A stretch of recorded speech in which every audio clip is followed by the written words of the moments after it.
Hello friends, कैसे हैं आप लोग। उम्मीद है फिट हैं, लाइफ एंजॉय कर रहे हैं। फ्रेंड्स, डिटेल से वीडियो शेयर करेंगे रेन लिली प्लांट्स के अबाउट, और इनको आप रूफ टॉप पे, बालकनी पे, टेरेस पे इजीली ग्रो कर सकते हैं। बहुत ही लो मेंटेनेंस प्लांट हैं, बहुत ही कम केयर चाहिए इनको, और इनको आप फुल डे सनलाइट में, हाफ डे सनलाइट में इजीली ग्रो कर सकते हैं। लेकिन इनके प्लांट्स के गमलों को वहाँ बिल्कुल भी ना रखें जहाँ बहुत ज़्यादा ठंड हो, जहाँ पे बिल्कुल भी लाइट ना आती हो, मतलब डे लाइट ना आती हो। इनके ऊपर फिर फ्लावरिंग नहीं होगी। आपके प्लांट्स तो सरवाइव करेंगे, फिज़िकली तगड़े प्लांट होंगे, जैसे बहुत ज़्यादा बंचेस होती हैं, बुशी होती हैं, लेकिन फ्लावरिंग के चांसेस बहुत ज़्यादा कम होंगे। अब आप फिज़िकली इन प्लांट्स को फील करें, कितने ज़्यादा ये बुशी प्लांट और बहुत ज़्यादा वाइल्ड ग्रोथ है इनकी। इनको हमने बल्ब से ग्रो किया था। एक बल्ब जब आप लगाते हैं तो 6-7 महीने के बाद वो बहुत सारे प्लांट्स को, बेबी प्लांट्स को प्रोड्यूस करता है, और आपका प्लांट बहुत ज़्यादा हेल्थी हो जाता है। इनको कोशिश करें सिर्फ़ और सिर्फ मिट्टी के गमलों में ग्रो करें। अगर आपके पास बड़े साइज़ के गमले हैं, गमले बहुत ज़्यादा चौड़े हैं, गमले बहुत ज़्यादा वाइड हैं, अगर वो बहुत ज़्यादा डीप नहीं भी हैं तो कोई इशू नहीं है, लेकिन उनको चौड़े चौड़े गमलों में लगाएं और ये बहुत ज़्यादा मल्टीप्लाई होंगे। आप एक बल्ब लगाते हैं, 6-7 महीने के बाद वो 3-4-5 बल्ब, बेबी बल्ब्स को और प्रोड्यूस करता है। उन बेबी बल्ब्स में से और बेबी प्लांट्स निकलते हैं। आपका प्लांट बहुत ज़बरदस्त ग्रो करता है। और इनको फुल डे सनलाइट में रखें। लेकिन अगर आप इनको फुल डे सनलाइट में रख रखे हैं, मई जून जुलाई का पीरियड है, तब आपने इनको पानी रेगुलर देना है। कभी भी ऐसा ना हो कि गमले की मिट्टी बहुत ज़्यादा ड्राई हो जाए। अगर गमले की मिट्टी ड्राई होगी तो इनकी रूट्स तक हीट जाएगी, शॉक लगेगा, जिसको आप हीट शॉक कहते हैं। उसकी वजह से आपके प्लांट मुरझाने लगेंगे और फ्लावरिंग के चांसेस फिर से कम होने लगेंगे।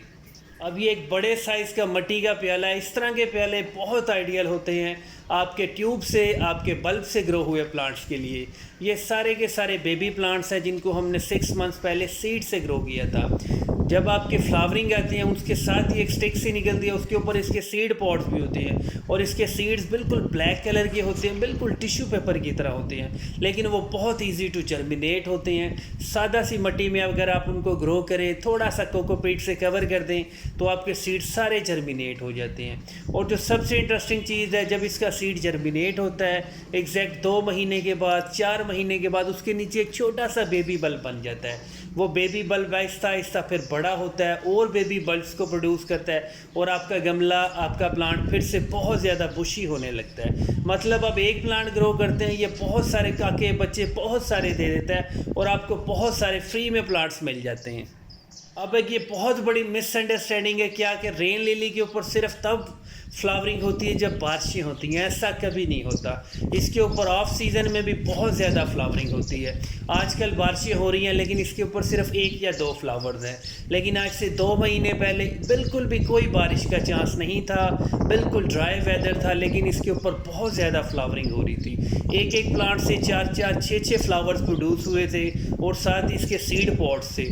लेकिन बस आप इसको आउटडोर रखें। पानी के मामले में बस इस तरह का सेंसिटिव प्लांट है कि गमले की मिट्टी को ड्राई ना होने दें, लेकिन कभी भी ओवर वाटरिंग ना करें।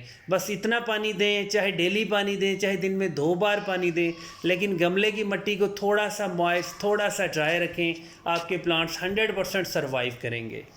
और जब भी आप ऐसे प्लांट्स ग्रो करते हैं जिनका प्रोड्यूस करने का मेथड बल्ब होता है, उनको हमेशा बिल्कुल सादा सी मिट्टी में ग्रो किया करें, जिसको आप वेल ड्रेन्ड सॉइल कहते हैं, जिसको आप भल वाली मिट्टी कहते हैं, भालू मिट्टी कहते हैं। उसमें इसको ग्रो किया करें। फर्टिलाइज़र वो वाला दिया करें जो फुली डीकम्पोज हो। अगर आप कोई ऐसी खाद ऐड कर देंगे जो कच्ची खाद होगी, नॉन डीकम्पोज होगी, या कोई ऐसा लिक्विड फर्टिलाइज़र ऐड कर देंगे, तो वो आपके बल्ब से निकलने वाली रूट्स को फंगस लगा देगा। इसलिए उसको वो वाला फर्टिलाइज़र दें जो फुली डीकम्पोज हो, और बहुत पुराने से पुरानी कचरा खाद हो, मतलब कंपोस्ट हो, वर्मी कंपोस्ट हो, लेकिन फुली डीकम्पोज हो। कच्ची खाद जो आप किचन के वेस्ट से बनाते हैं, जैसे सब्जियों के छिलके, फ्रूट के छिलके, अगर वो आप कंफर्म नहीं हैं कि ये फुली डीकम्पोज है या नहीं है, वो आप कभी भी ऐसे गमलों में डोज ना करें जिनको आपने बल्ब से प्रोड्यूस किया हो। एक बार अगर इनकी रूट्स में फंगस लग जाए तो रिकवरी के चांसेस बहुत ही कम होते हैं। और थर्ड इम्पॉर्टेंट पॉइंट ये है कि जब भी आप इनको फर्टिलाइज़र दें, थोड़ा थोड़ा फर्टिलाइज़र दें। कभी भी एकदम से बहुत सारा फर्टिलाइज़र ना डोज करें। कभी आधी मुट्ठी दे दी, 2-4 महीने के बाद 2-4 मुट्ठी दोबारा दे दी।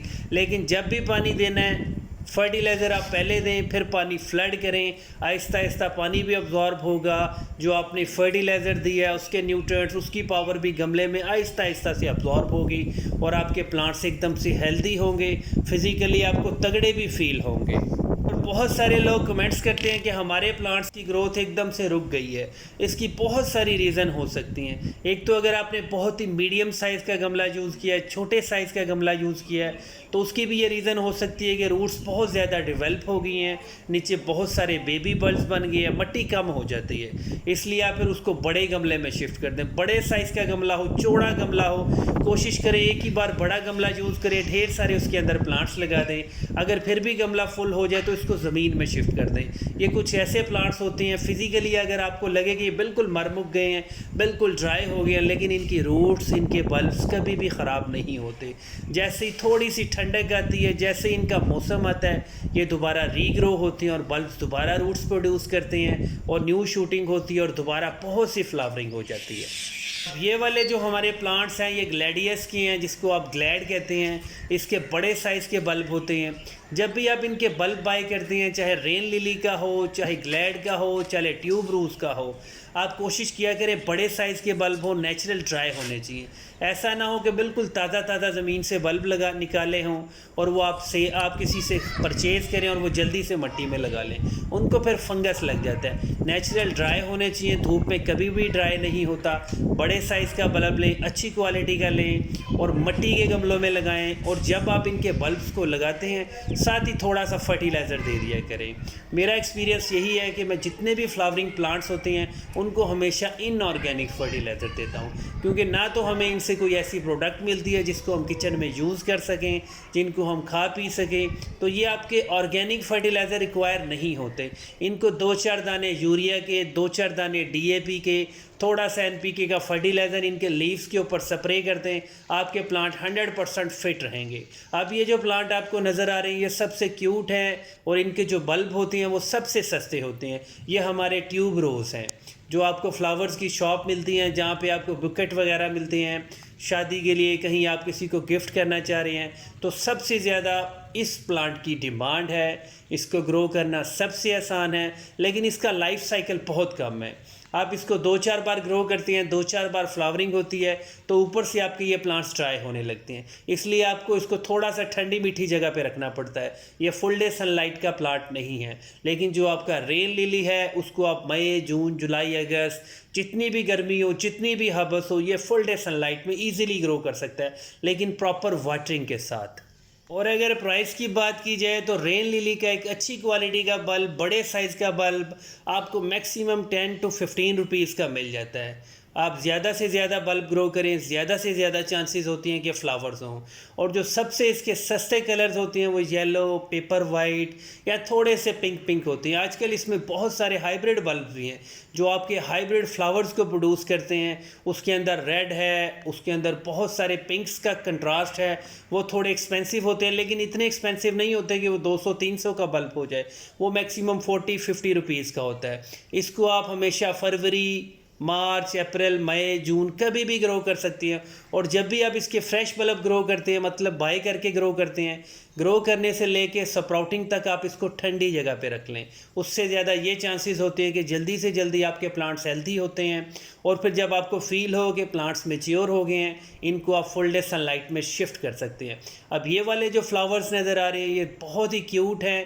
इनको आप डैफोडिल्स कहते हैं, नरगिस के प्लांट्स कहते हैं। इनकी केयर हो या ट्यूब रोज़ की हो या रेन लिली की हो या ग्लैड की हो, 100% सेम है, सेम फर्टिलाइज़र रिक्वायरमेंट्स है। डैफोडिल्स भी फुल डे सनलाइट में सर्वाइव कर लेता है, कोई इशू नहीं है। रेन लिली भी कर लेता है, ग्लैड भी कर लेता है। लेकिन ट्यूब रोज़ को आपने ठंडी मीठी जगह देनी है, परफेक्ट ग्रो करेगा।